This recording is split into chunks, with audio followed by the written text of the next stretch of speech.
Hey guys, it's Cece the Indigo, and I am back for another video. Today we are going to talk about our shadow self. So I've been listening and reading a lot of Robert Greene lately, and here's the thing. We all have an evil side. We all have an inner narcissist.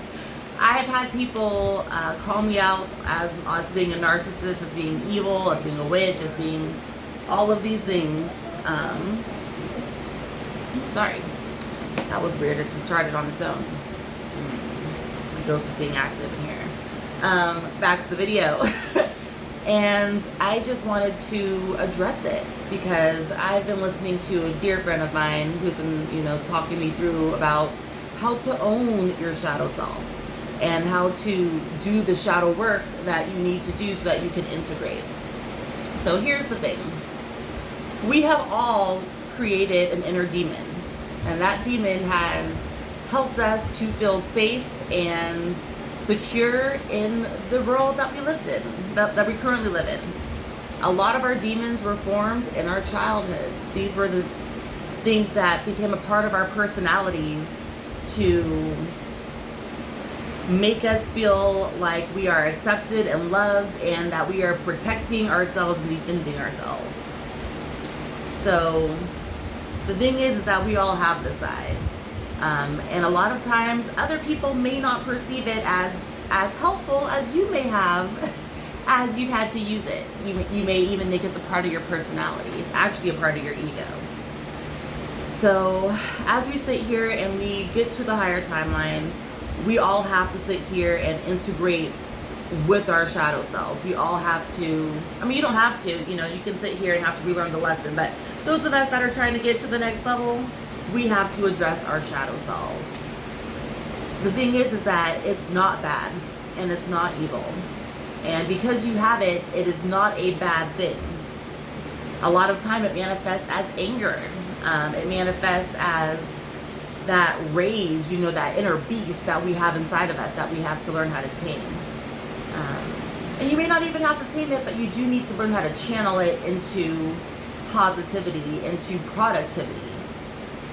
Like right now, I've been taking the time to take my inner demon and channel it into my workouts. I take that inner beast in me, all of the rage that I have as I've been going through and, just trying to make sure that I'm fully integrated and I'm not just listening to my ego. I'm trying to listen to my higher self. But that inner demon is still there. That inner demon for me now goes and kicks ass in my workouts. She helps me stay focused at work. She keeps me, competitive at work. And you got to learn how to channel that energy into something positive. A lot of times when you haven't learned how to channel it into something positive, we take it out on those that we love the most. Those are the ones that we feel safest to show that side because we feel like, I love this person. I know that they love me, or I believe that they love me. So they're going to love this side of me too, even if it's,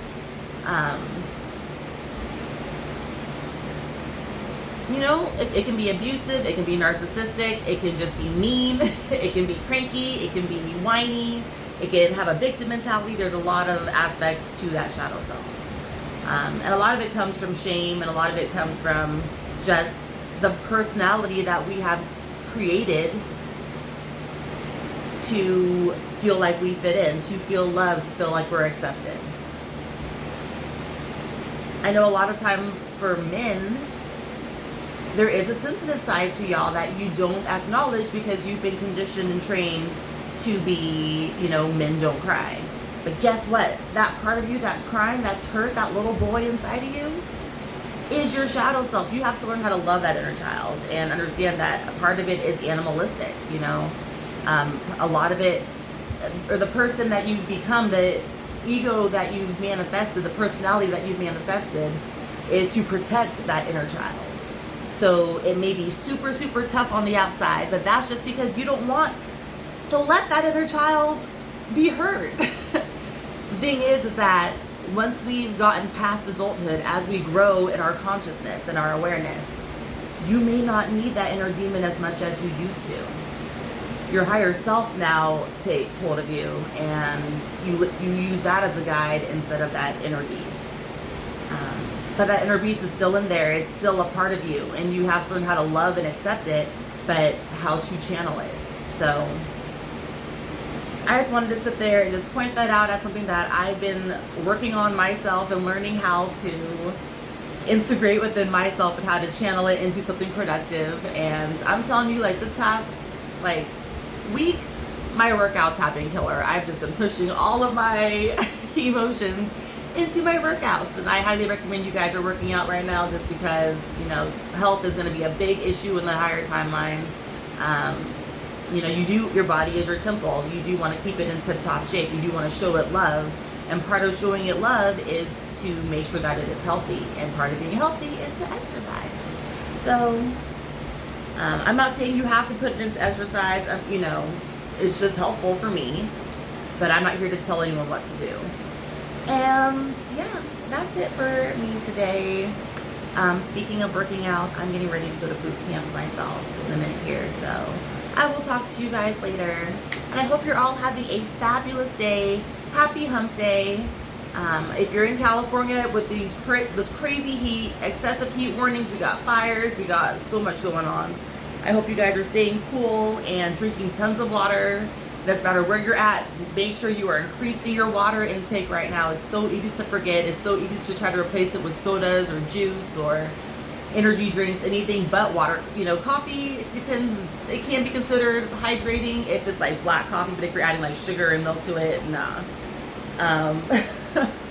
And yeah, start just really taking care of yourself. Start going into yourself. Start understanding and realizing that the personality that you may have today may not actually be your true self. It started by itself again. Oh my goodness. My ghost is super active today.